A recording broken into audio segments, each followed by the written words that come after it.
Konten ini dibuat untuk didengar, bukan untuk ditatap. Fokus pada audio dan cerita dengan visual sebagai pelengkap saja. Cocok kamu dengarkan sambil kerja atau santai tanpa editing ribet. Selamat menonton.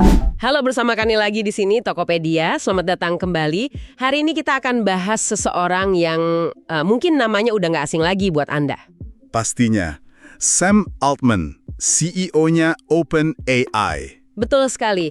Tapi kita nggak akan cuma bahas berita-berita utamanya aja kan. Kita mau coba telusuri perjalanannya dari awal banget. Iya, kita akan lihat secara kronologis ya. Dari dia masih remaja yang suka ngoprek komputer di St. Louis. Sampai jadi salah satu arsitek era AI yang paling berpengaruh dan ya paling kontroversial juga.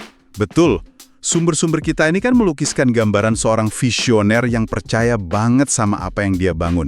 Dia yakin ini bisa mengangkat peradaban manusia. Tapi di sisi lain, dia juga yang bilang kalau ciptaannya ini kemungkinan besar akan mengakhiri dunia. Ini kan paradoks yang luar biasa. Nah, itu dia. Jadi mari kita bongkar sama-sama siapa sih sebenarnya Sam Altman ini dan gimana pengalamannya membentuk visi masa depan yang sekarang ya dia tawarkan ke kita semua.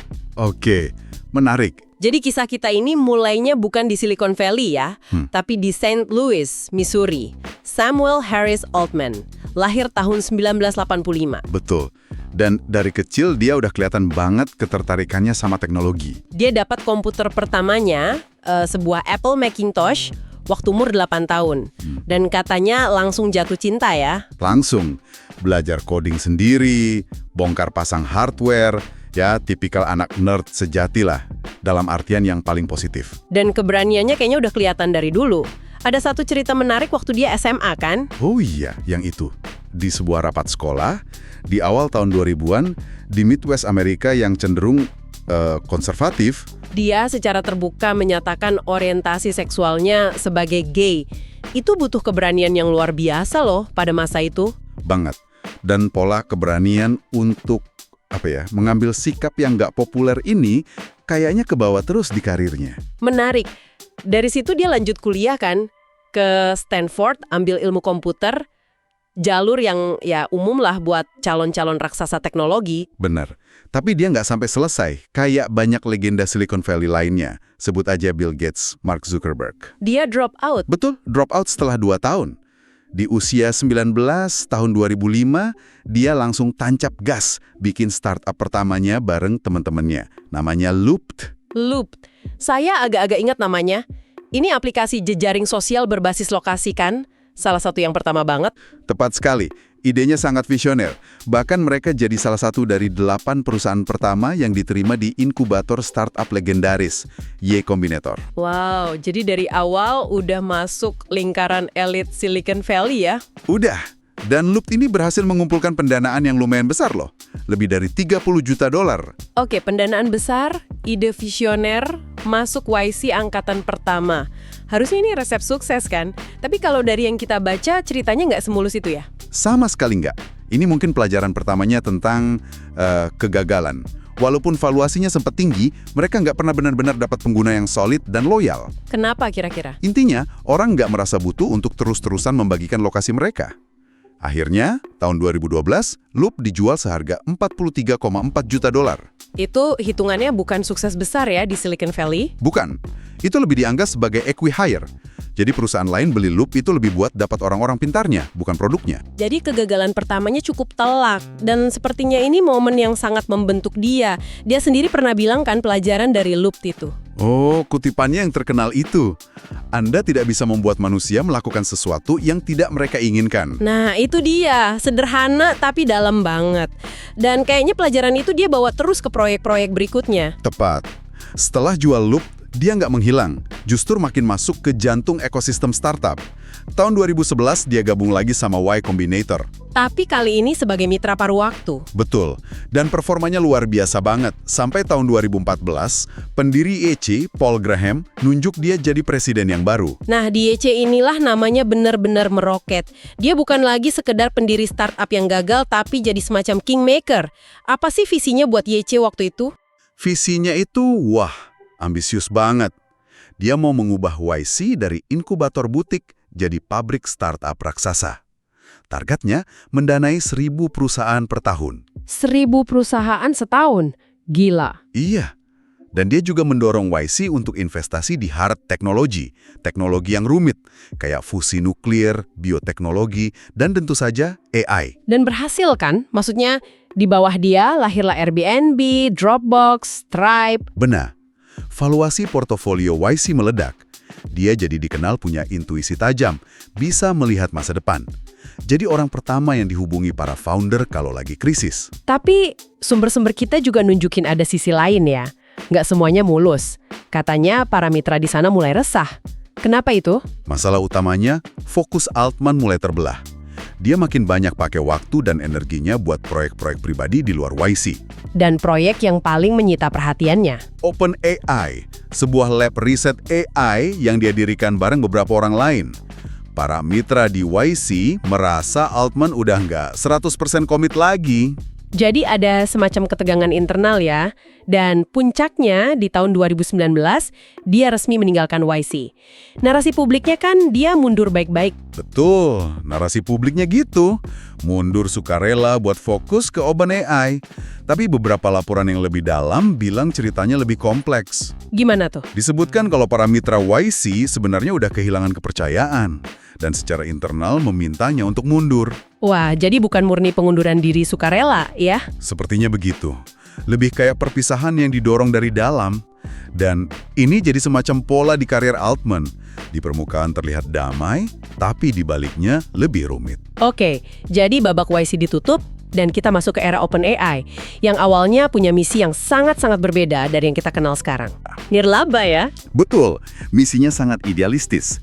Tujuannya memastikan Artificial General Intelligence atau AGI. AGI, yaitu AI yang lebih pintar dari manusia. Tepat.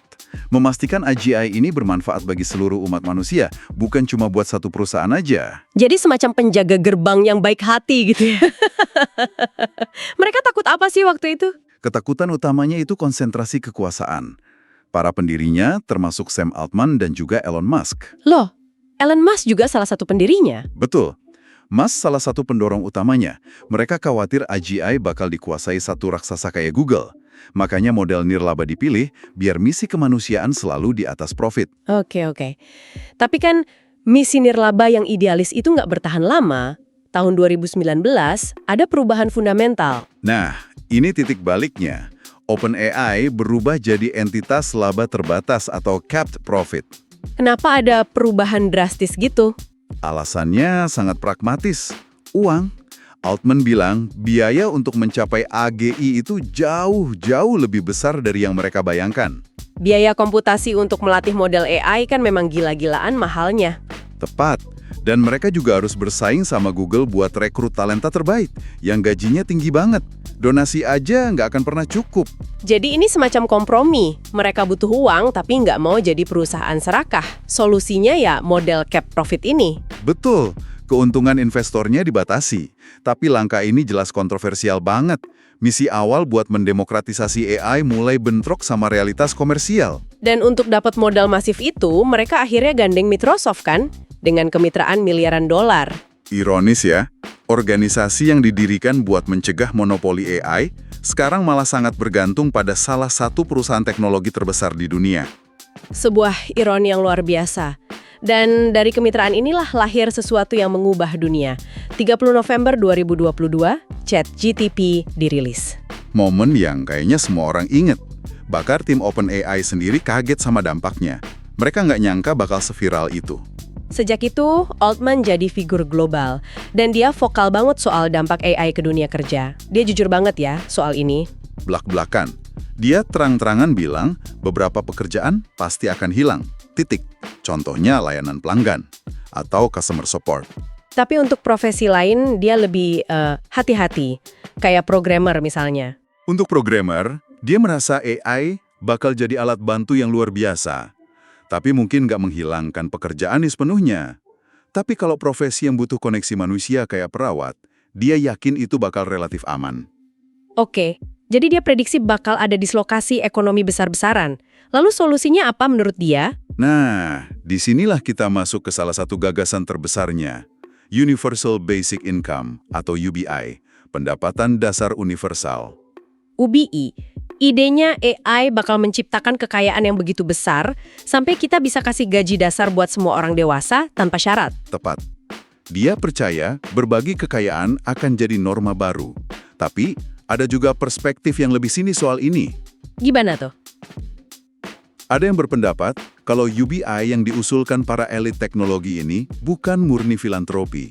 Ini strategi untuk dapat apa yang disebut lisensi sosial. Lisensi sosial. Maksudnya? Semacam izin dari masyarakat agar AI bisa mendominasi hidup kita tanpa memicu revolusi sosial. Jadi UBI ini kayak obat penenang, biar kita semua terima disrupsi total dari AI. Wah, itu perspektif yang cukup kelam. Jadi UBI ini semacam bentuk kekerasan simbolis yang menutupi ketidaksetaraan kekuasaan. Kira-kira begitu analisisnya. Seolah-olah mereka menawarkan solusi, padahal solusi itu justru memperkuat posisi mereka. Dan ini membawa kita ke proyek yang paling kontroversial, WorldCoin. Bola metalik yang memindai iris mata kita. Apa tujuannya? Tujuannya ada dua. Pertama, bikin bukti sebagai manusia atau proof of personhood untuk membedakan kita dari bot AI. Kedua, ini bisa jadi infrastruktur untuk distribusi UBI di masa depan. Tapi proyek ini kan langsung kena masalah di banyak negara karena isu privasi. Jelas, masalah privasi data biometrik yang sangat serius. Ini menunjukkan dualisme dalam diri Altman ya. Di satu sisi, dia minta pemerintah meregulasi AI. Di sisi lain, kepemimpinannya di OpenAI justru dikritik karena melemahkan tim keamanan internal. Benar, ada ketegangan konstan antara narasi publik soal keselamatan dan dorongan internal untuk akselerasi, bergerak secepat mungkin. Dan ketegangan ini akhirnya meledak pada November 2023. Dewan Direksi OpenAI tiba-tiba memecat Sam Altman. Sebuah drama 5 hari yang mengguncang dunia teknologi. Alasannya sangat samar. Dewan cuma bilang dia tidak secara konsisten jujur dalam komunikasinya. Apa yang terjadi selanjutnya benar-benar luar biasa. Belum pernah terjadi sebelumnya. Hampir semua karyawan OpenAI, lebih dari 700 orang, mengancam akan keluar. Mereka bilang kembalikan Sam Altman atau kami semua pindah ke Microsoft. Tepat. Intinya para karyawan menyandera Dewan Direksi. Mereka bilang, kami kerja untuk Sam Altman, bukan untuk OpenAI. Kekuatan sebesar itu ada di tangan satu orang. Betul. Tekanannya terlalu besar. Kurang dari 5 hari, Dewan yang lama menyerah. Altman diangkat kembali jadi CEO dengan Dewan Direksi yang baru yang jauh lebih loyal ke dia. Jadi, apa makna dari semua drama ini? Ini mengungkap betapa rapuhnya tata kelola di perusahaan AI paling penting di dunia. Dan yang paling krusial, betapa terpusatnya kekuasaan di tangan Sam Altman. Kemenangannya dilihat sebagai kemenangan faksi akselerasi atas faksi keselamatan. Jadi setelah kita lihat perjalanannya, jelas dia bukan sekedar CEO. Dia ini seorang arsitek peradaban yang berpikir dalam skala waktu puluhan tahun ke depan. Benar. Ada yang bilang dia sedang membangun sistem operasi bagi peradaban. Lewat OpenAI, dia mengontrol lapisan kecerdasan. Lewat WorldCoin, dia bisa mengontrol lapisan identitas. Visi kelimpahan yang dia janjikan memang menarik, tapi risikonya adalah konsentrasi kekuasaan yang belum pernah ada sebelumnya. Tepat sekali. Ini meninggalkan kita dengan sebuah pemikiran penutup untuk Anda renungkan. Misi OpenAI adalah memastikan AGI bermanfaat bagi seluruh umat manusia. Tapi, dengan keputusan krusial tentang masa depan kita ada di tangan segelintir orang di Silicon Valley, pertanyaannya adalah, siapa yang sebenarnya mendefinisikan apa arti manfaat itu? Dan apakah kita semua akan punya suara dalam keputusan tersebut? Pertanyaan yang sangat penting. Terima kasih sudah mendengarkan. Jangan lupa untuk klik like dan subscribe, serta tulis pendapatmu di kolom komentar.